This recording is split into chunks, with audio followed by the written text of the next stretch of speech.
If you're asked to condense a decade of real-world money lessons into one conversation, you don't get hacks or heroics. You get a handful of quiet designs that survive birthdays, layoffs, pandemics, promotions, kids, renovations, windfalls, mistakes you'll swear you'd never make and then make once, and the ordinary Tuesdays that make up a life. This isn't a list of tricks.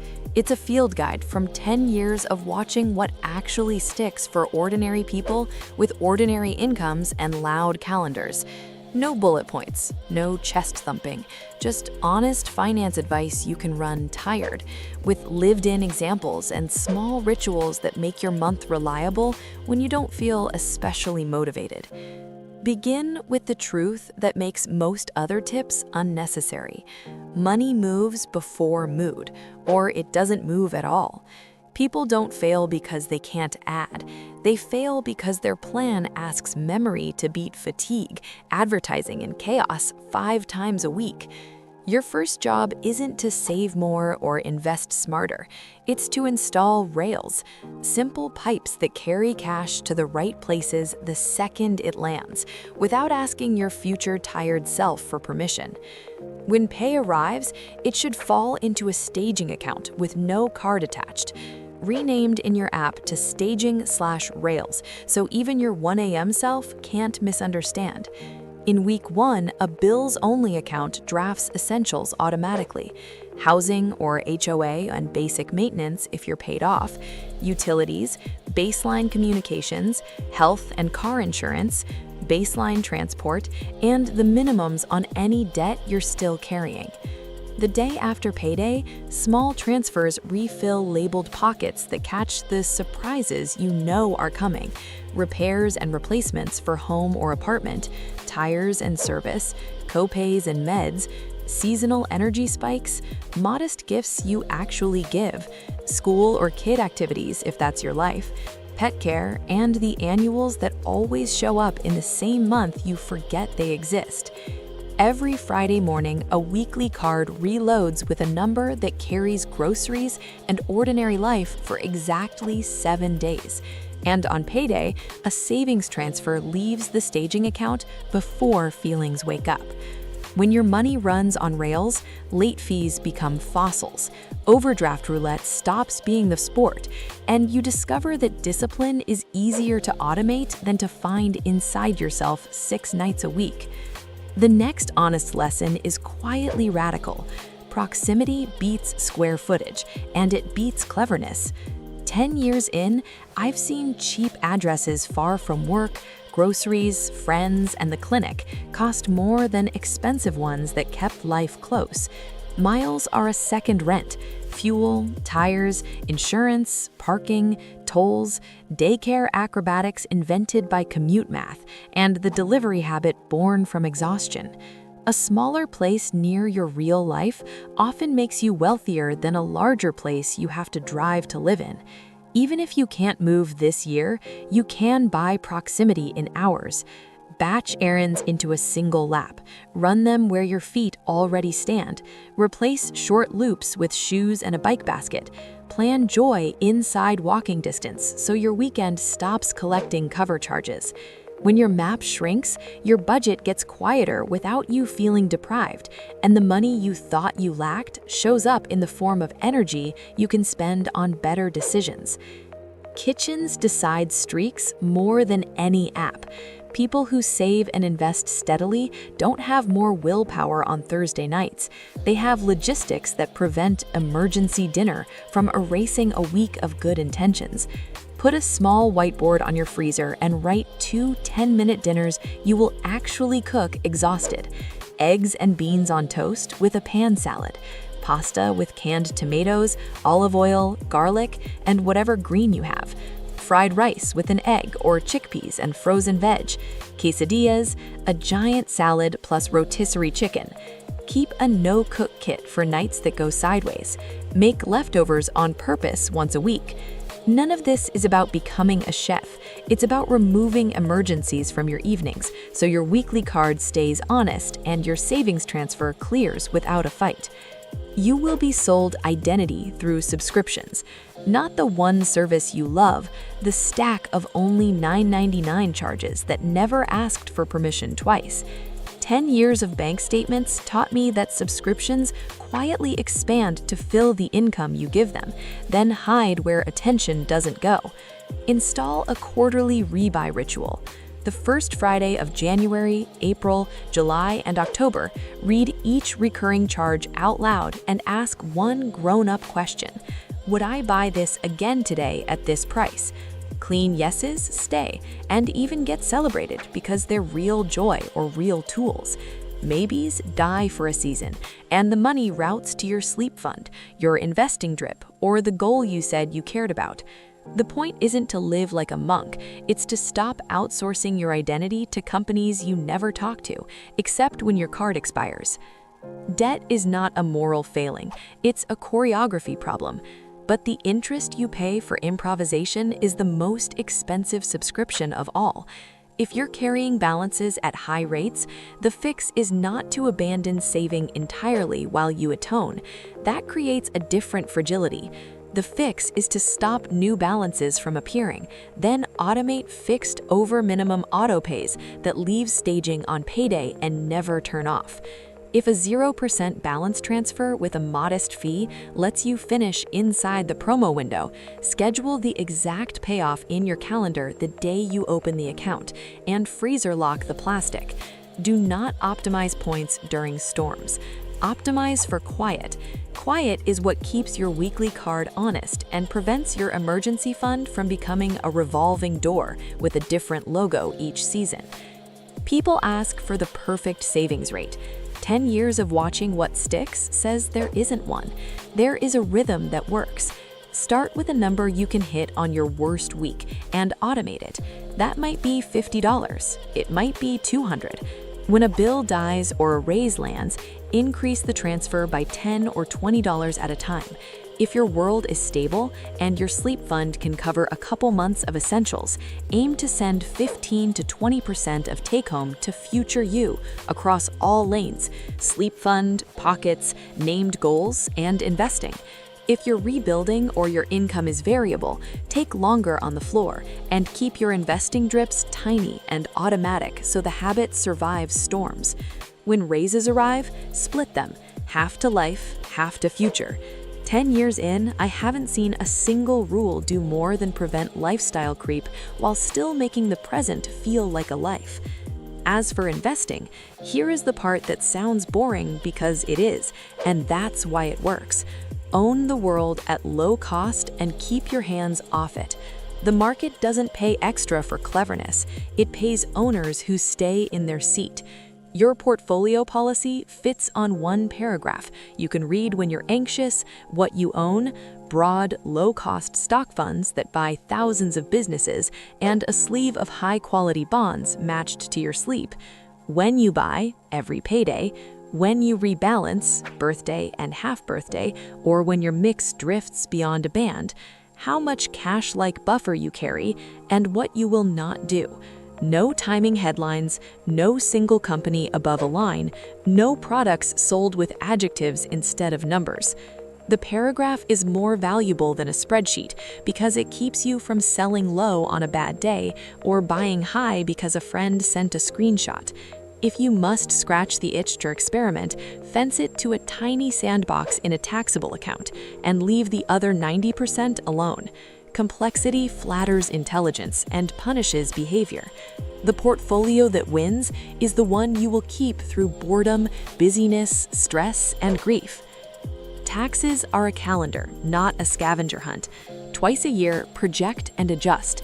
Decide whether paying now for tax-free later or deferring now and paying later makes sense given your bracket and benefits. In low-income years, consider legal conversions if your system allows them. In high-income years, avoid cliffs that stealthily confiscate credits and deductions. Harvest losses if the rules allow, and it doesn't break your simple policy. Place dollars in accounts where they're treated kindly for decades and keep turnover low.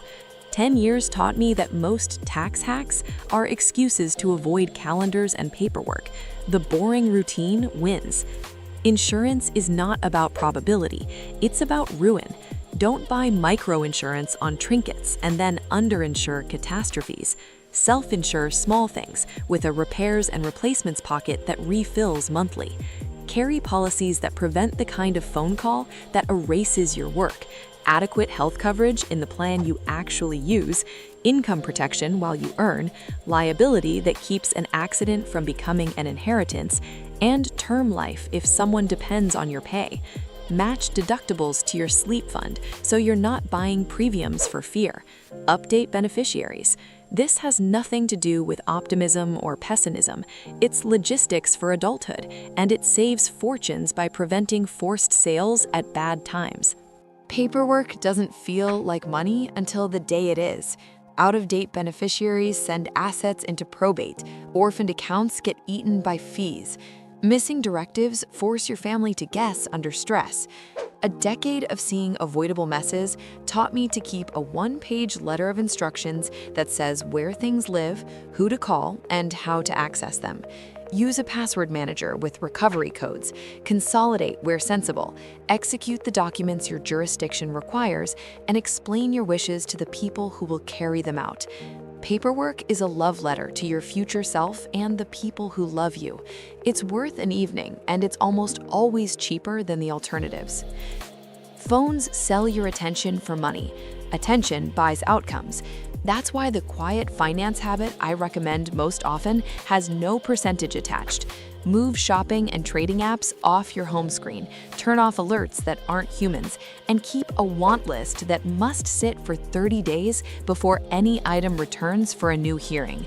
Half the list will evaporate without costing you a cent. The few items that remain will have to explain how they make next month cheaper or richer. If they can't, they wait. Ignore this and you will work for companies you don't own.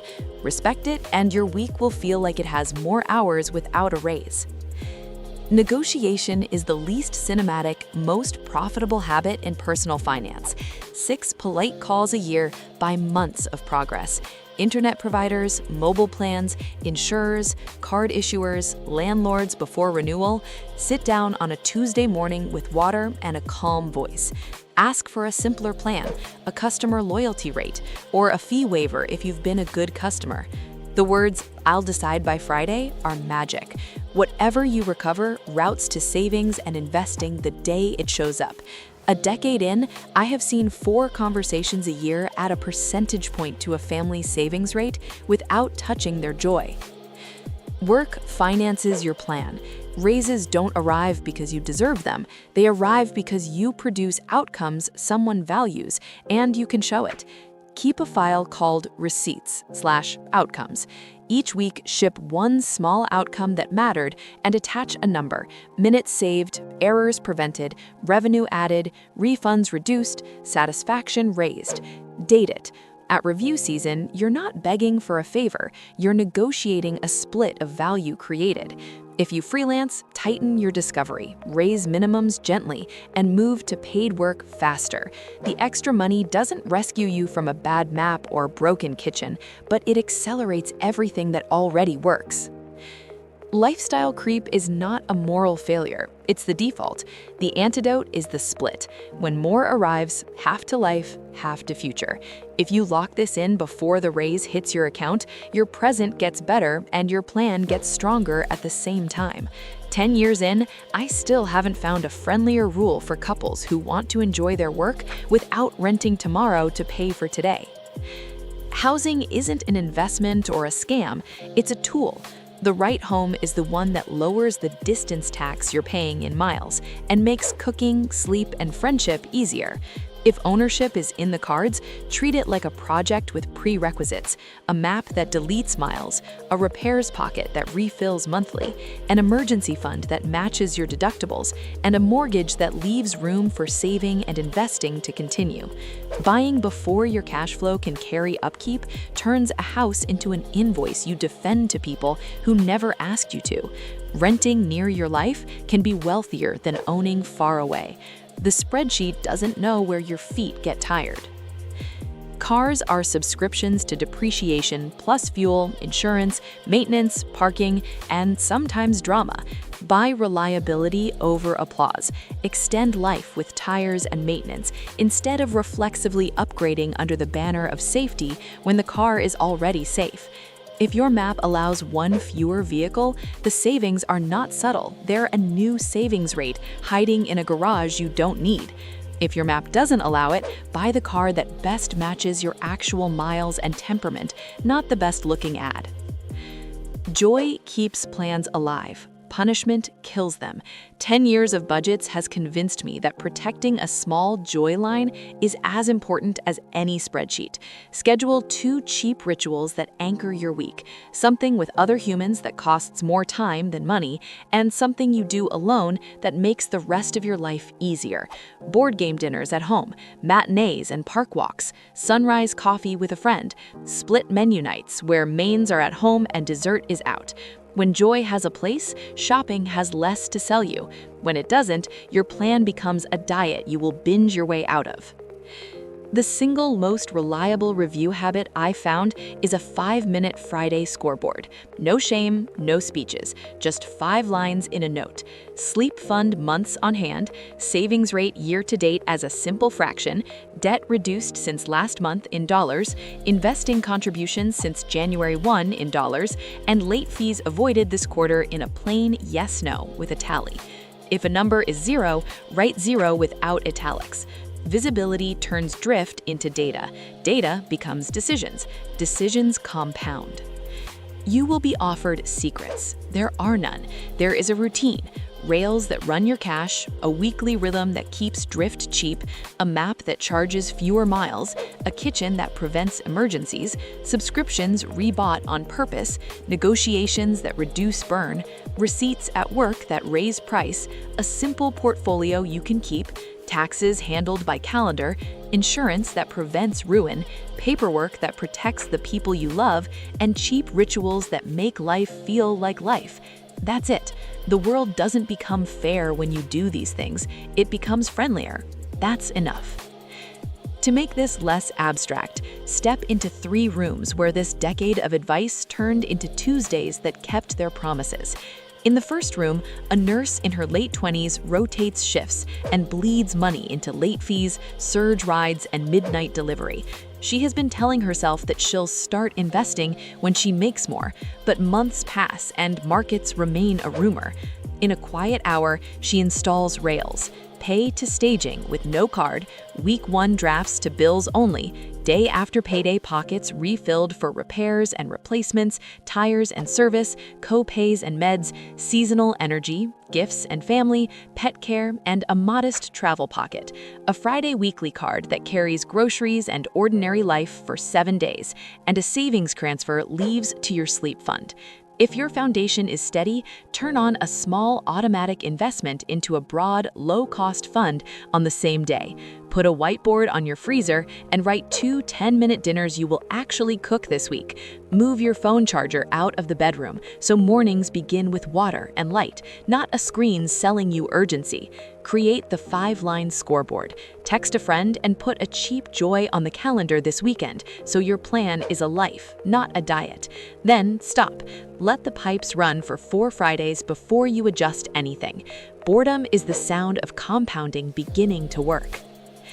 6 months from now, honest finance won't look like a montage. It will look like a week that keeps its promises.